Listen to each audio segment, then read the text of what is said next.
ready as well? Good afternoon, everyone. My name is Young-Sing, and I will be your MCs for today's program, a brief look at NTU psychology. Before we begin, I would like to inform you there will be a Q&A following our panel discussion, so please feel free to send in your questions via slido.com using the event code #AskSSS-2022. You can also look at the screen for the QR code and the link to the Slido. Right, now please allow me to introduce our speaker, Assistant Professor Albert Lee. Prof. Albert, over to you. Stop sharing so you can do your slides. Awesome. Thank you, Yongjing, and of course, thank you, Lisa, as well. Well, welcome everyone to NTU Open House today. I am Albert Lee, a professor, a psychologist, a professor at NTU Psychology. So today, what I am going to do is to take a brief tour at NTU Psychology, including talking about all the facts, all the statistics, and any other kind of information that you would like to know before making an informed decision about joining us or not. So let's proceed with a roadmap. So today, this is something that we are going to talk about today. I am going to brush over the academic facts about NTU Psychology as a program. Afterwards, I'm going to talk about all the other supporting programs around NTU Psychology. So how can all these programs make you a holistic learner or engage or enable holistic teaching? And finally, I'm going to conclude my talk with some admission criteria that some of you might be interested in. So first of all, something brief but informative about the nature of the school. So the School of Social Sciences at NTU was originally part of the School of Humanities and Social Sciences, HSS, which was established in 2005. And then afterwards, we decided that it's more effective, it's more efficient if we split the HSS into two different components. And that's where we're talking about the HSS, being reorganized into two different schools, come to know by us as School of Social Sciences and also School of Humanities back in 2017. And SSS offers study programs in a range of subjects at both the undergraduate level and graduate level. So if you are preparing yourself for further education, NTU SSS would be the place to go. And SSS has nearly 150 faculty members so far, and admin staff, of course, supporting around 1,700 undergraduates. And so if you do the math, you are able to know that this is a lot of support for our education. So a little bit more about the recognition. So in case some of you wonder, hey, what would be the ranking? How good NTU is as a place for education. Well, first of all, NTU, according to the QS World University ranking back in 2021, so roughly a year ago, we have been ranked first in Singapore in terms of normalized citation per faculty. So what this index means is that people around the world, scientists around the world, they are using our science as a basis for their science. So basically, this is what it means here. And we are also ranked 3rd in Asia and 12th around the world. This is something that we have taken pride of. And also 27th in the world by subject. So when you're talking about, specifically psychology, how well are we doing at NTU? We are ranked 27 in the around the world. And NTU in Times Higher Education World University Rankings is also getting a lot of achievements. So for example, the first in Singapore, again, citation for faculty per faculty since 2014, we have been receiving a lot of scientific recognition from researchers around the world, and also the 5th in Asia. So zooming into NTU psychology, what you would expect to see here is that we have a range of faculty members with PhD degrees from world-class universities. And you can be easily talking about, let's say, Oxford University, Cambridge, or U of Alberta, or U of Michigan, UCLA, Queens, and so on.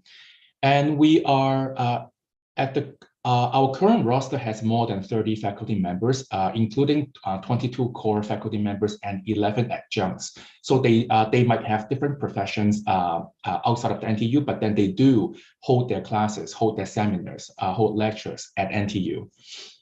And we have more than 30 graduate students as well, and they are also very prolific researchers within the program. And also 30 postgraduates, meaning that there are a number of research officers, research associates who are specialized in doing science at NTU psychology. So for those of you who are interested in, hey, what would be the demographics or the composition of the student populations? Right now, we are talking about a total of 500 students, including students from integrated second major programs, psychology with biological sciences, and so on. So we are talking about 500 of them or more so. And about 15% students declare minor in psychology per year. So we're talking about something that has received increasing recognition. Psychology, a lot of students, they are interested in what psychology is about. They are trying to plot a career out of a degree in psychology.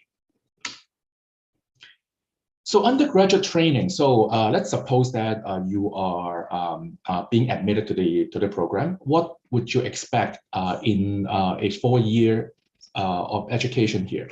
So we're talking about core courses in psychology. That would be 9 of them.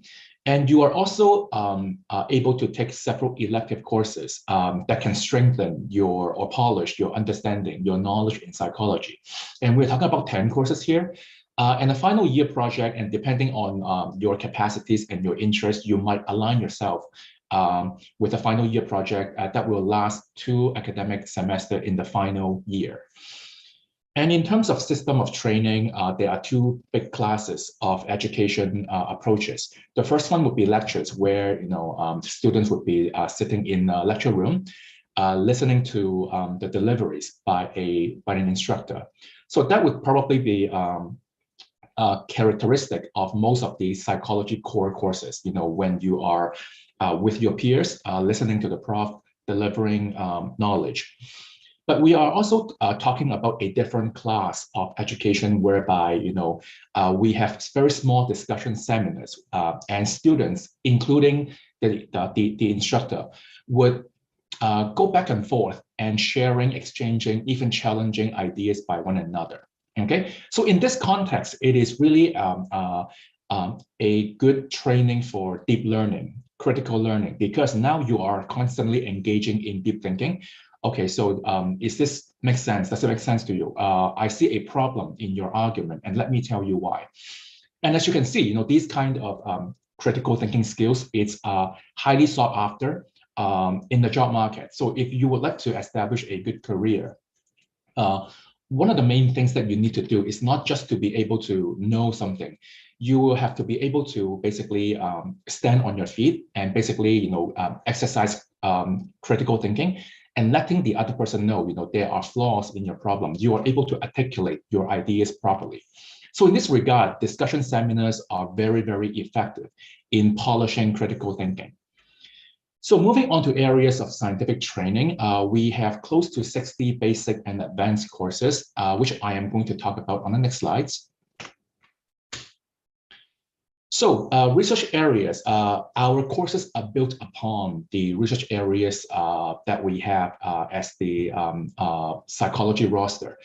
And in this regard, we are talking about psychological science across the human lifespan, all the way from, let's say, the psychology involving infancy, to, let's say, the psychology of aging, the psychology of death, the psychology of positive thinking, and so on. And of course, on this spectrum, you can be talking about a lot of psychological topics in between. So, for example, what about children? Moving beyond infancy. What about children? What about adolescents? Social psychology, personality.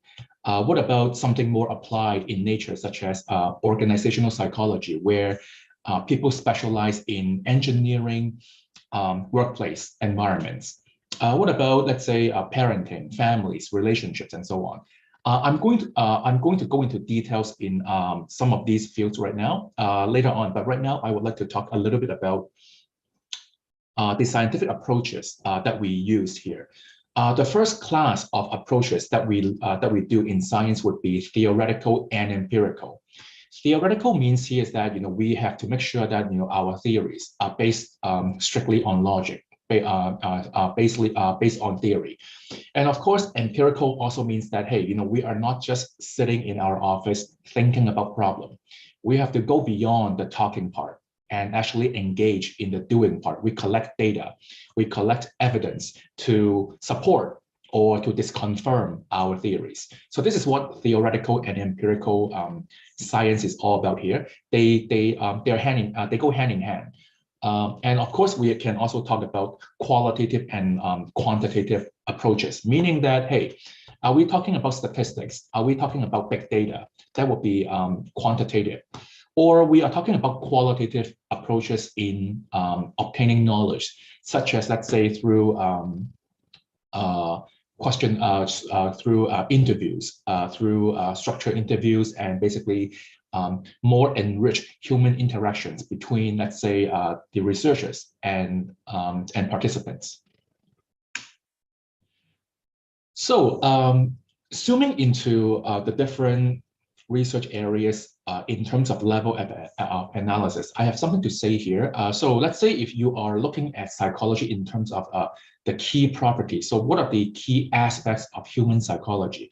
In this case, you might be talking about, let's say, biopsychology or cognitive neurosciences, meaning that, hey, I would like to take a look at psychology at the biological level. I would like to explain, describe, and predict behaviors in terms of, let's say, hormones or neurotransmitters or brain structures. Okay, if you are interested in this class of questions, then biopsych and cognitive neurosciences might be something you can consider. We can also talk about another very interesting field in psychology, which is developmental. For example, key sample examples of questions involving developmental would be, let's say, hey, how do kids pick up the sense of morality? How do they come to learn right from wrong? So in this case, you're talking about a developmental question of morality. Another interesting question that I have in mind right now would be, let's say, how do kids differentiate nouns from grammars? Okay, or how do they learn grammatical rules in their thinking and in their speaking? How do they establish relationships with their parents, with their siblings, with their other friends? Okay, these are developmental questions. Personality questions is basically a big area of studies trying to unpack mental processes, behaviors in terms of traits, qualities that are inside us. So if you are labeling someone as, let's say, oh, you are an extrovert, or you are a person who are very morally upright, then you are talking about personality psychology. In contrast, we also have the flip side of the coin. How are our behaviors and thoughts and feelings being affected by the environment around us? If you're talking about this, social psychology would be something that you can consider. How do we the way we do things, the way we feel, the way we think about things can be influenced by other people in the room, other people in the context. And of course, moving away from social psychology, we can take a bigger look at cultural psychology in general. So basically, how do we form a culture, and how is culture able to reinforce a lot of things that we do, a lot of things that we do to solve problems, for example. And finally, evolutionary psychology would be another aspect we can think about. Basically, we are trying to look at, let's say, natural selection, survival of the fittest. All these key theories in evolution, and we apply that into the understanding of human behaviors, or the study of the human mind. And for some of you, you might think that, oh, okay, the key aspects of human psychology is good to know, but can I see psychology in a different way? Well, we have a different way to look at psychology as well, of course, in terms of key, social relevance. So for example, if I would like to think about psychology in terms of normal versus abnormal, feel free to do so, because we do have a lot of research going on in at NTU psychology that has to do with, let's say, mental disorders or treatments. And that is also the next thing I'm going to talk about, which is clinical. But if you're more on the applied side of psychology, right? I do care about psychology in the sense that I would like to know how it will benefit the way we do things in applied settings. In this case, organizational behaviors could be something you can consider. Okay, how do I engineer the environment so that let's say employees would be more motivated to complete their work? Okay, to be less inclined to check their Facebook or Instagram at work. Okay, so when you have these questions in mind, you're talking about organizational psychology. And finally, this is a big thing coming here, social media. Nowadays, we cannot live without social media, right? We are a player in the social media platform in one way or the other. So, and we do have some sort of psychological theories behind the invention, the use of social media as well. Forensic, I think that's a big one for a lot of students. I would like to apply psychology in the legal context, in the justice systems. So if you are interested in this area of psychology, then forensic might be something that you can think about. And finally, another big one would be consumer behaviors. Long story short, it is basically to use psychology in the context of marketing. Okay, now you're talking about, hey, I would like to, come up with a scheme, some plan, so that people would buy our PlayStations and not some other console devices. If you're interested in that kind of questions, how can I boost my customer base? How do I retain them? How do I encourage them to spend more? Then you are talking about consumer behaviors. Very interesting. So, and you can see that all the facts on research that I have talked about can be translated directly into the kind of courses that you would expect at NTU psychology. So, for example, we can talk about we can break down biopsych and cognitive neurosciences into different courses that you might be able to take in the program. Biological psychology, usual suspect, cognitive neuroplasticity.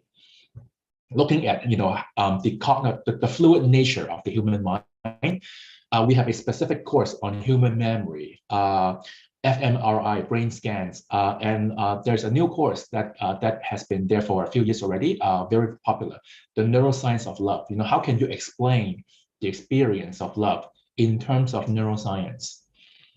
And of course, moving to the next category, we have developmental. The core course developmental side. I don't need to basically expand this further, but other specific courses or seminar courses would include, let's say, cognitive development. How do kids come to pick up the rules of logic, the laws of logic? How do they differentiate, let's say, living things from non-living things? Okay, so this could be something that you would encounter in cognitive development. But of course, there are other candidates in this category as well. Social and emotional development would be one. How do kids pick up language? And finally, we have some concerns and issues in adolescence. What are they, and what are the fixes for these? So if you talk about clinical and abnormal psychology, we have another category of courses for selection. Psychological adjustment and mental health would be one. Biopsychosocial criminology, so applying psychology to the context of crimes, justice. That could be the course that you can think about. Child psychopathology, health psychology, and abnormal psychology. All these are very popular courses for our students. And finally, in this on this table, we have social and personality components. And here again, I'm not going to repeat all the central themes of social psych. I've given several examples to you already. And of course, personality and individual differences. What are the big personality traits that we see in people again and again. What are these key traits that basically structure the human mind? We have human motivation. That is a very, very interesting course.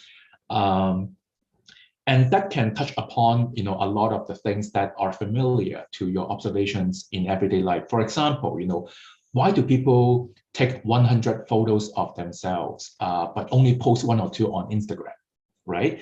Well, there's a good explanation for that, and that is people would like to feel good about themselves. People would like to present themselves nicely to other people. And now we're talking about human motivation, okay? We all need to be acknowledged by other people in one way or the other. That explains a lot in the presentation or in the use of social media, right?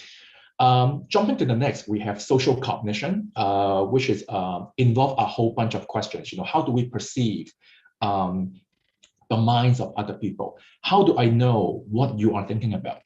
How do I make inferences about what you like, what you dislike, and so on and so forth? We are talking about social cognition. It can go as deep as, let's say, big questions such as the psychology of religion, the psychology of the beliefs in God.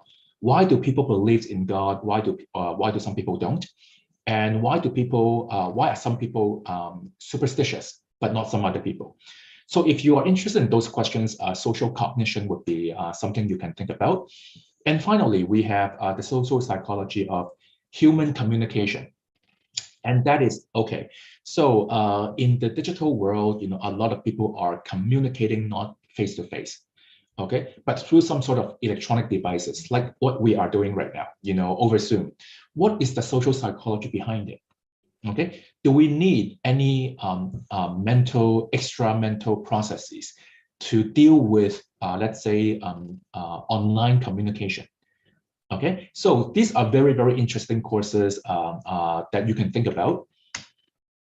And of course, I can go on and on here, but I'm going to keep this slide very brief so that we are not going to lose any time. So if you are talking about organizational psychology, again, there will be the psych in the workplace. There are courses specifically on, let's say, negotiation and conflict resolution. So if you aim to be a leader down the road in your career, this could be something that you can take, okay? How do I understand the psychology behind negotiation, or when people have conflicts, how do you resolve them? We have the psychology of leadership, another big one. So talking about, let's say, culture and evolution, we have a list of courses you can think about for electives. Cultural psych, evolutionary psych, these are the usual suspects. Psychology in the Asian context. So basically, what would be the patterns of thinking, the patterns of behaviors that you see again and again in Asian context? Very, very interesting. If you want to go beyond human psychology to go to and moving beyond to other species, primate psychology would be a very good choice. And finally, when you talk about culture and evolution, usually that reminds people of conservation psychology. Okay, so how do we maintain or make sure that we treat our environment in a way that is sustainable? Okay, that would be conservation psychology. And let me go down a little bit talking about, let's say, if you are thinking about NTU psychology in terms of how it's going to benefit you down the road in your professions, then you can consider clinical psychology. Let's say if you want to be a practitioner, right? Or positive psychology, being a counselor. Consumer psychology, let's say, if you would like to basically join the private sectors of the industry, and let's say aim to be at the management level, then consumer psychology will be something that you can consider. And trauma psychology, crisis intervention and management. This is basically the central ingredient if you are thinking about, let's say, having a job in the Ministry of Defense. Okay, forensic psychology of crime, terrorism, and disasters would be another good course you can think about. So finally, I'm going to talk about, let's say, aside from the main ingredient of psychology, what are the other benefits that you can get out of the courses that we offer? Well, first of all, let me take a step back and explain a little bit about the world nowadays to you. Nowadays, the world is heavily driven by data, right? So if you go to a mall, you have sometimes you'll be approached by people asking you to fill out a survey, right? Or the moment you log into your Facebook, Instagram, your information will be digitized and obtained by some party on the planet, right? Your behaviors will be coded, will be transformed into numbers and being processed, being understood, being interpreted.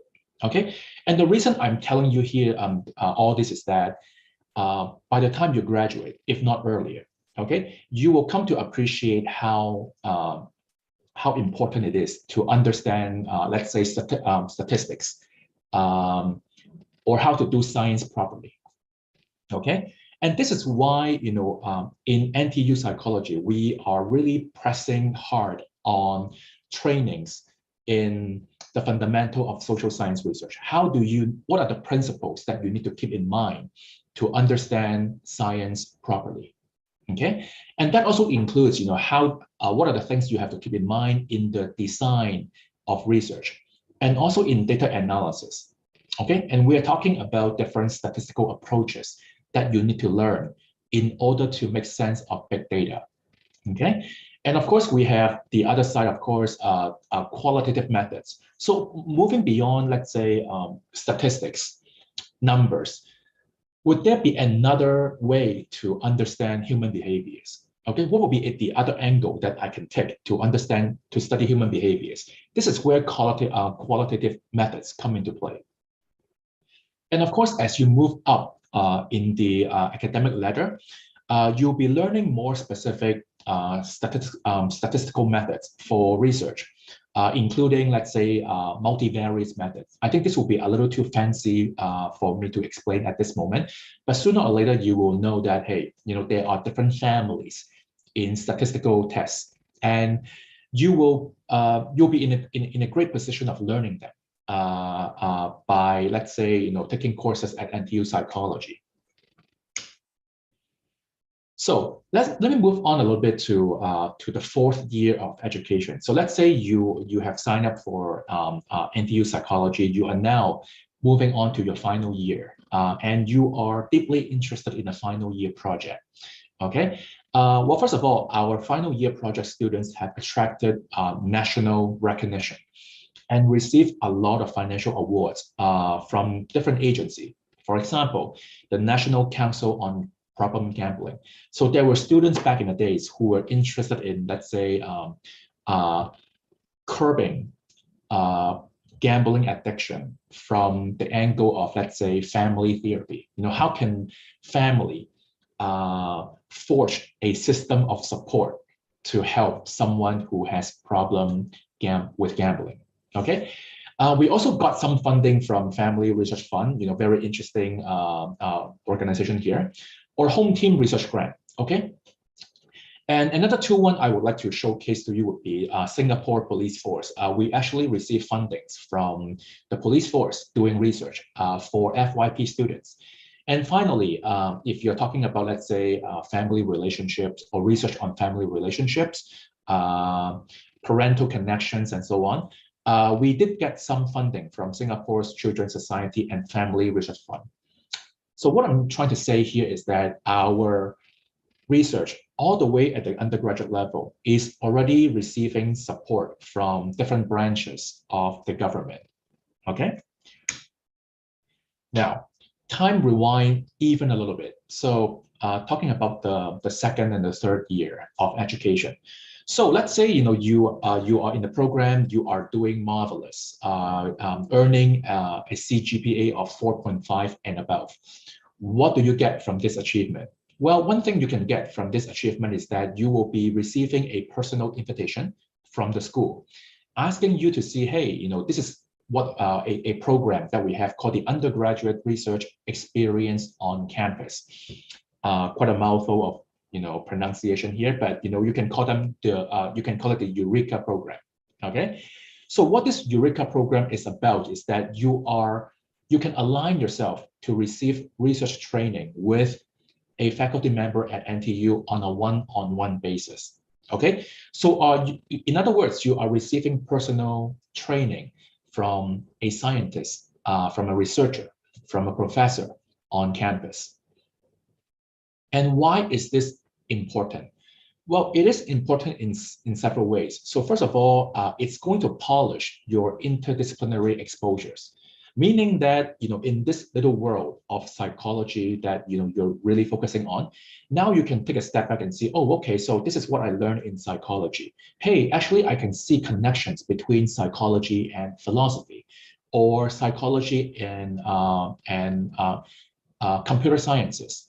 Okay. In the past, I have had students taking Eureka projects with a scientist on campus who specialize in AI, in artificial intelligence. And it was a remarkable experience for this student because now I can see how social psychology or social cognition can be used as a basis for the designs of robots, for the designs of, let's say, smartphones. Okay.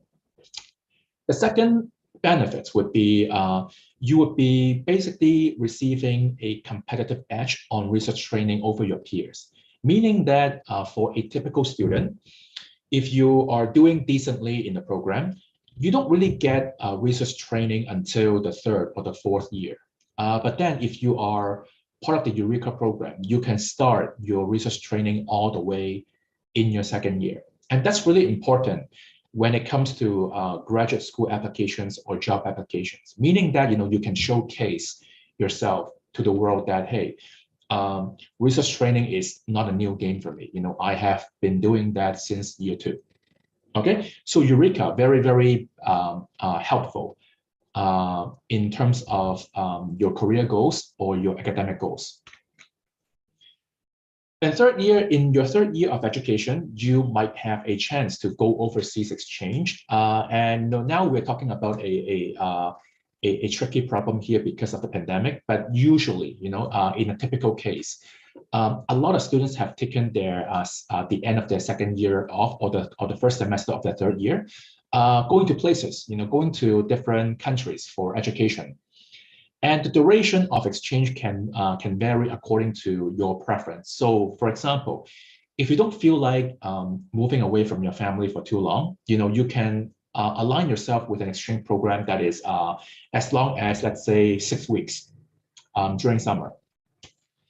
But if you are more comfortable with moving away from Singapore for a longer period of time, you can go to on exchange for as long as 1 academic year without paying additional tuition. Okay, I think that is the gem, the hidden gem in this exchange program. That is, you can go on exchange without paying extra. That is the kind of deals that NTU has made with some of the sisters, some of the universities around the world. I take some of your students, and in exchange, I give some of my students to you, and it's a win-win situation. So the benefits of overseas exchange is to experience alternative styles of learning without financial burden. Okay, you get to know, okay, so this is how classes are being conducted, let's say in the States or in Korea or Japan. Oh, I can see the similarities between them and my classes in Singapore. Good for you. And if you see differences, well, that would be very, very cool as well. The next thing would be adaptation skills to a new cultural environment, because you are physically going to be there for a period of time. You have to adapt to a different way of communication. You have to adapt to a different culture, different cultural grammars, right? And in the process, you are going to develop, hopefully, you are going to develop multicultural awareness. Oh, okay, so I am not the center of the universe. When I deal with things, usually, once I step out of Singapore, people have their own ways to think about things. People have their own ways to dealing with problems. Okay, having that multicultural awareness is very important in the world we live today. Okay, where the internet connects all of us. And finally, the last but not least, would be independence, right? In Singapore, your meals might have been prepared by your parents, by your mom, or by your helper. But once you get to the other side of the world, you're on your own. Okay, you make your own meals, you do your own laundry, aside from going to classes. Okay, so great training in independence. Now, finally, just to let you know a little bit about the places that we have sent students to other institutions. We do not have more recent statistics available at the moment because of the pandemic. But if you're interested, this will be a list. So if you are talking about Asia, you can be talking about, let's say, Seoul National University, National Taiwan University, Peking, Beijing University, and so on. Australia and Europe, you're talking about, let's say, again, world-class universities, Melbourne, Western Australia, Edinburgh, Warwick, and so on. North America, you have UCLA, U of Toronto, Queens, McGill, Ryerson, and so on. Now, moving on to the final chunk of supporting programs I would like to talk about, and that would be professional attachment and internship. So the purpose of this little program, supporting program we have at NTU, is because we can foresee that students will benefit. Our students will benefit from kind of like testing the water before they dive into something called the real world for a job. Okay. And this internship usually happens in the end of third year. It is credit bearing. Sometimes you can get credit out of it. Sometimes you don't. And the duration will usually be 10 weeks long. Okay, usually happening between May to July. And like I said, the whole point of this internship is to prepare our students physically and mentally for the workforce. Okay. And by that, I mean that after you complete or during your internship, you would get to align your expectations with the reality. Okay, so this is what I thought would happen if I, let's say, sign up for working in a law firm. Okay, is this really the experience? Do you see any similarities in your expectations? What about differences? This is what I expected. This is what I am getting, right? If this is the case, then maybe you would like to either change your expectations a little bit or find other career options that would align with your expectations. Okay, and this is why internship is very helpful here, because it allows you to see whether things in the real world are actually running in the way you want. And of course, we have working culture and interpersonal skills. By working closely with professional colleagues, you get to basically develop some of the grammars that they use in the workforce. Okay, it polishes your skills to be diplomatic, to be open-minded, to have a strong sense of work ethics.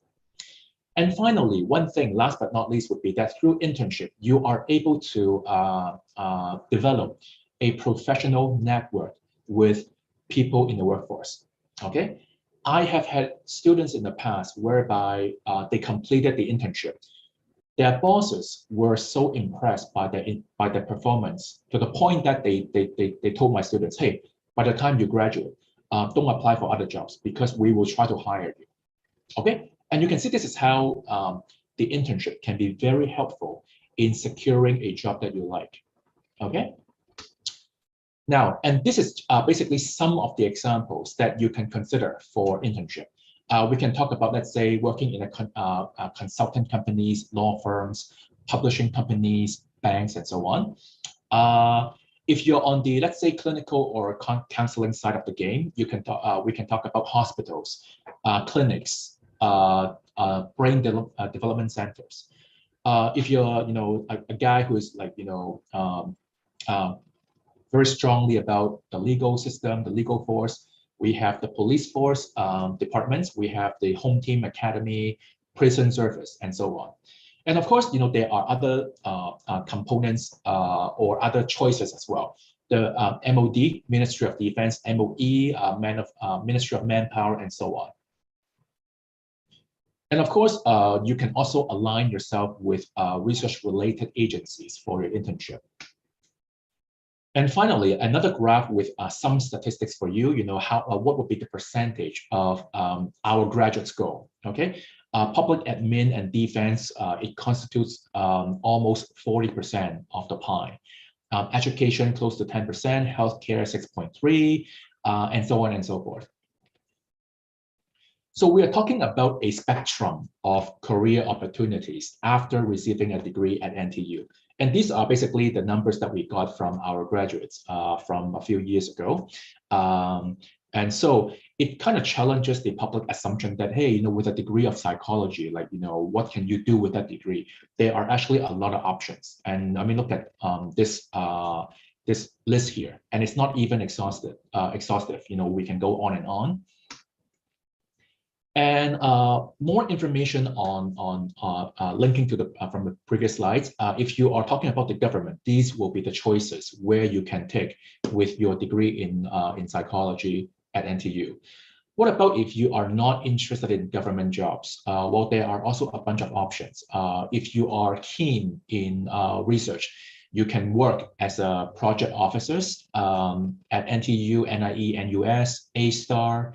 If you're more into the private sectors of business, you can talk about working at HSBC, behind the scenes, basically working as a consultant for them, basically research scientists at HSBC. Okay, how do you interpret the data that they got? How do you generate new plans based on the data that we got? OCBC would be another one of them.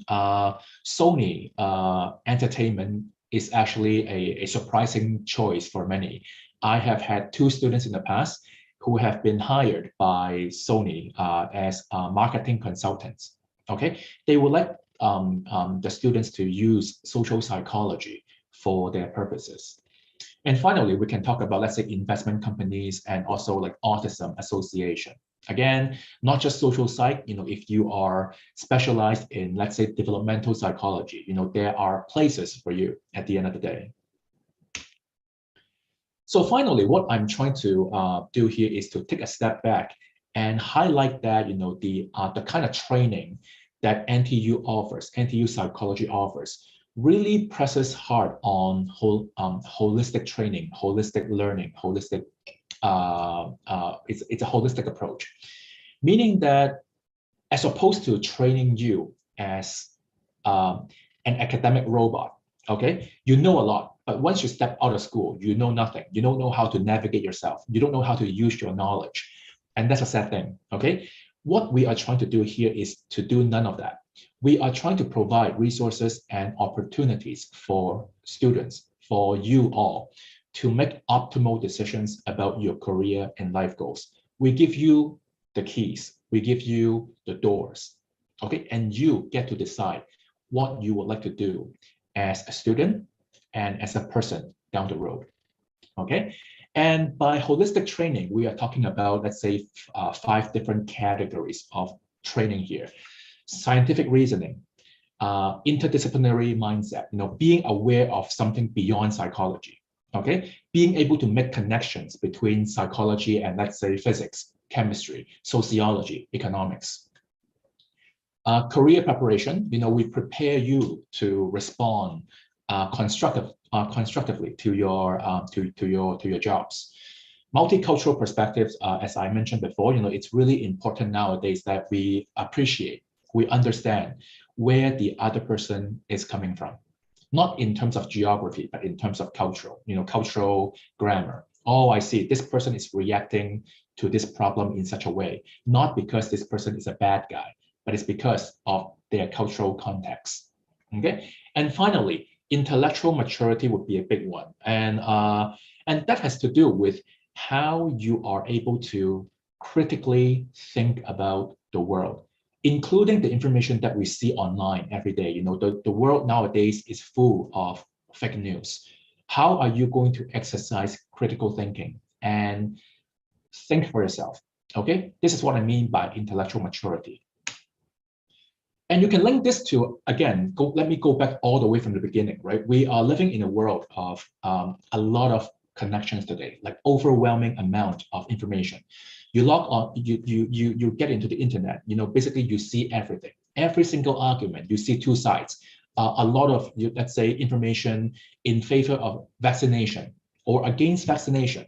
Okay, so how do you deal with all these contradictions? How do you deal with an environment whereby everybody is connected with one another in some ways? This is where you need scientific reasoning. Okay, based on what I learned in psychology or in science, I should really focus on evidence. Okay, a person saying that, hey, vaccination is bad. Hey, what would be the evidence behind it? Show me your evidence. Okay, if you are able to digest your questions like this, you are talking about scientific reasoning. And interdisciplinary mindset would be, of course, similar, right? Right now, nowadays, just turning on YouTube, and education on YouTube, you are talking about some sort of presentations or videos that has a lot of academic disciplines in it. Okay, so in other words, being able to be good at psychology is not enough. Okay, we need to be able to train our students in a way that, hey, aside from psychology, which is my focus, okay, I can talk about psychology in the context of, let's say, philosophy. Okay, a lot of big questions that we have in psychology stem from philosophy. For example, what is the nature of free will? Why do we think about ourselves in terms of free will? Okay, what about morality, right? The things that we see as right or wrong. What would be can I turn that into a philosophical discussion? Okay, how can I transform what I learned about psychology into economics? Okay, so all this would require interdisciplinary exposure mindset, and NTU psychology offers that to students. Again, the old but important topic, career preparation with internship. You are able to prepare yourself very early early on in the game. Multicultural perspective. By going overseas, you hopefully you would get to appreciate that, hey, the way we think about the world is not the only way. There are other ways of thinking about the world. There are other ways that people use to deal with the pandemic, for example. And finally, intellectual maturity. How do you respect other people's intellectual opinions? And how do you basically be critical in the way you solve a problem? How can you be critical in the way you unpack an observation that you see at the bus stop? That requires intellectual maturity. And with this, I'm going to conclude with the admission criteria that we are looking out for in case you are interested in our program. And this is not a definite recipe here. We are talking about a representative grade profile. So it is around something like this that you would expect on the screen. Okay. And finally, some more on the admission criteria. I'm not going to go into the details about this because I would like to save more time for Q&A. But this is basically, again, a representative recipe that you would expect. So I'm going to conclude with a big thank you. Thank you for joining us today. And if you have further questions regarding the nature of the program, NTU Psychology, or in general, the school in general, feel free to connect with us. Feel free to send us questions. Feel free to take a look at our Instagram, Facebook, LinkedIn, and so on and so forth. Okay, and this concludes my presentation here, my talk here. Feel free to have to ask if you have any questions. Right. Thanks, Prof. Albert. So that was a really insightful presentation. It's time for our Q&A. If any of the participants have yet to send in your questions, please feel free to do so via Slido. I'm gonna put the screen on the Slido link and QR code on the screen so you can ask your questions there. Right. So, Prof, we do have a few questions that I can ask you already. Sure. Yeah. So one of the very first questions that we have is, I'm going to start with something very basic, which is, what type of students are suited to study psychology? What kind of students are suitable for psychology? Okay. Well, let me start big. Okay. I guess students who are curious about the human mind. Okay, and this is exactly the reason why I became a psychologist. Very early on, at a very young age, I have already been very curious about, hey, why do my parents act like this? Okay, how come, on the street, they were sort of, one kind of person, but after we go home, they became, someone a little different. Okay, as a joke, right? They could be very kind, when they were with friends, but then after going home, they can be very critical. Okay, and that was the kind of questions that really, intrigued, that I found to be very intriguing. Hey, there are actually, some thought processes in mind that can basically change the way a person acts, a person feels, and so on. And I was curious. Okay, so returning to your question, I think if you are interested in why people do things the way they do, then psychology might be a good option. Another narrow category, if you are interested in, let's say, how cultures come together or how cultures divide, okay, that would be psychology as well, because there are psychological bases to the integration or separation of people.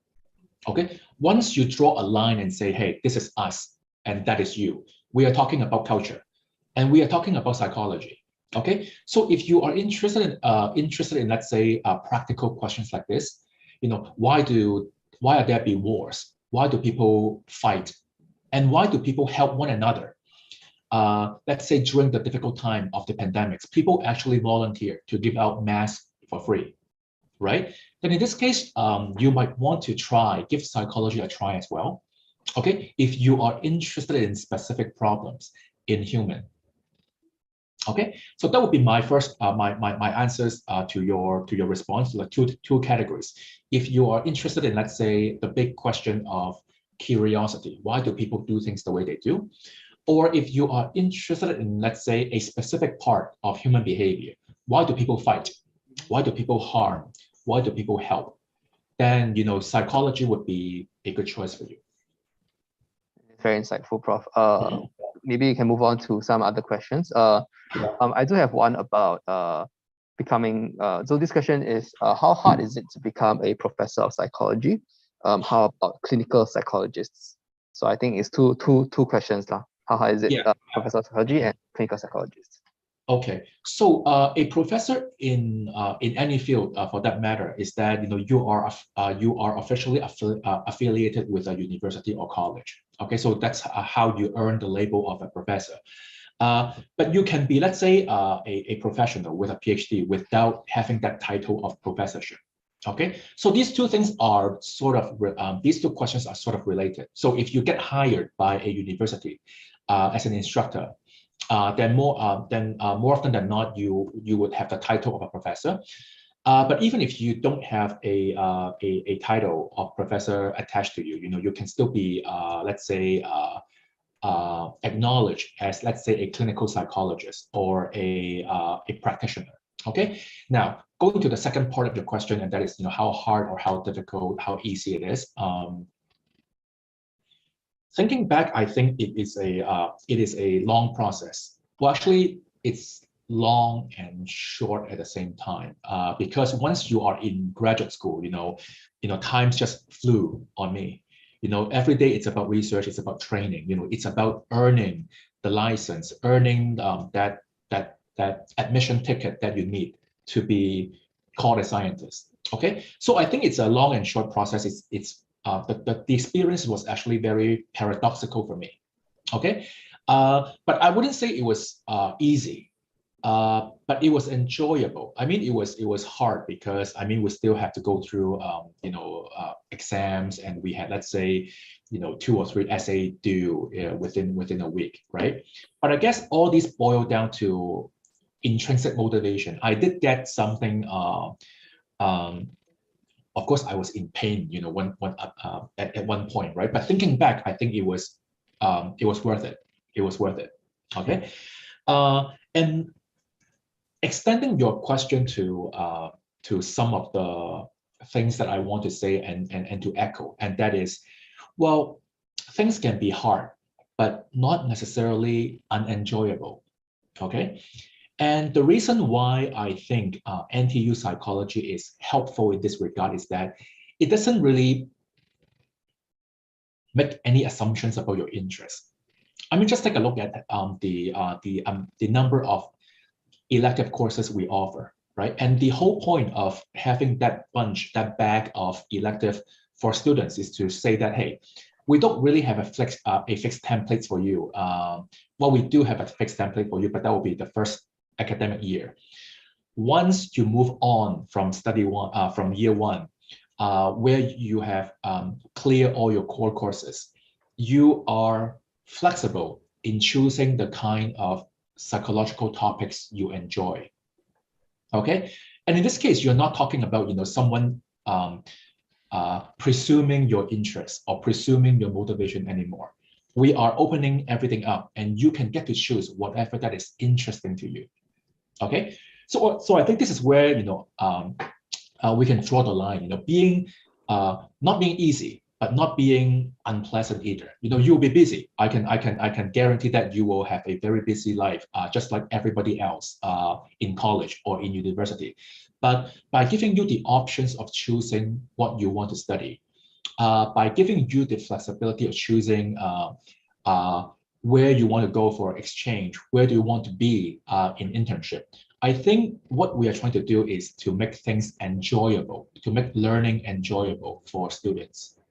Okay, so I think in this case, this is applicable to graduate school as well. So if you want to say that I would like to move beyond undergrad and become a professional, okay, a clinical psychologist, then NTU might have given you an opportunity to taste water.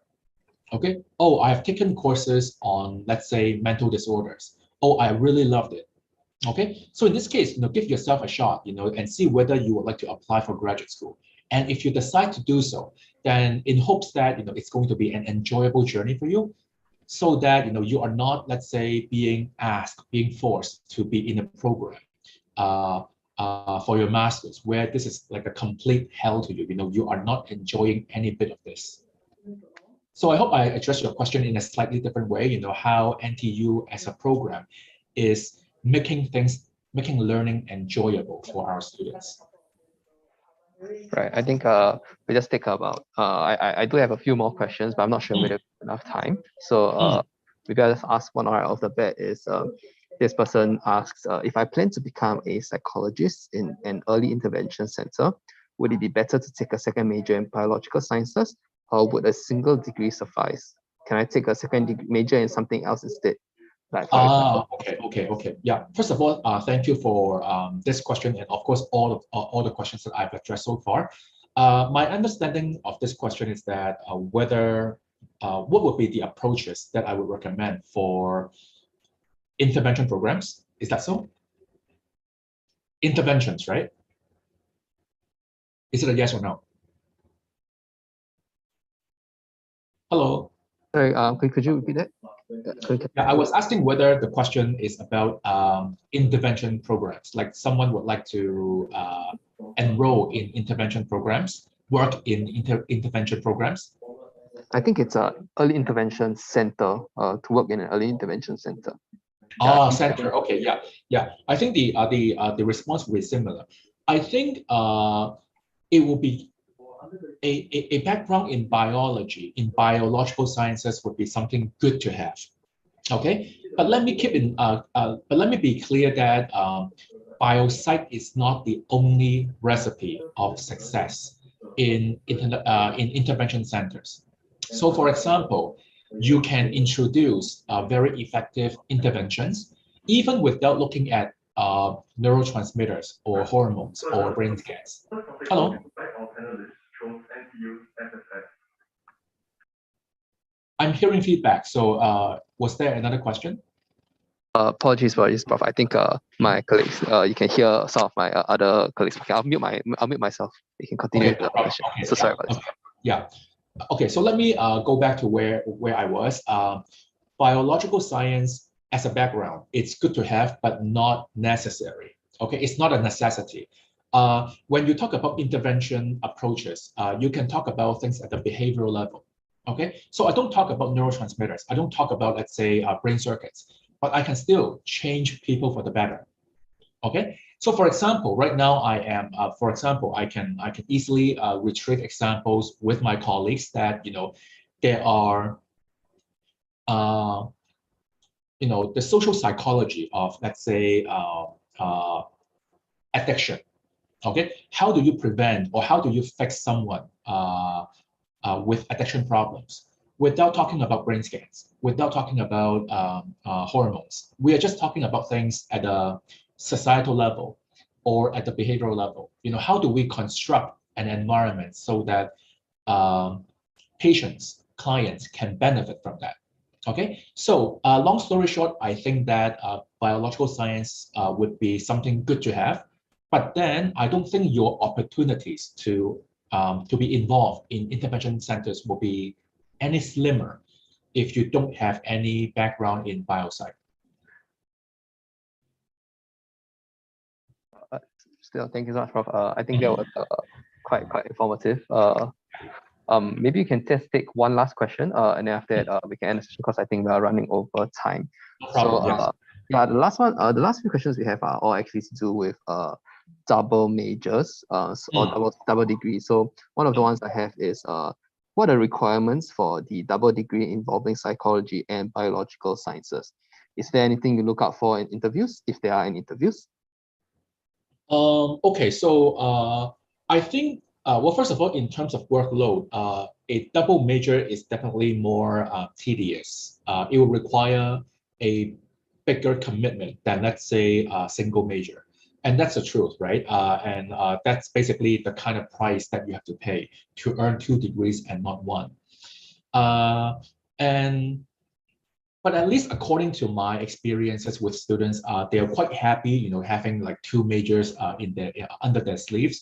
They are perfectly happy with the kind of training that they get from biological sciences and psychology. So that's one thing. The other thing, in terms of, let's say, how to prepare yourself for admission interviews, I think a generic advice that I can give is that, well, showcase your interest. Okay, so if you stumble upon a person who says that, hey, I like making food, right?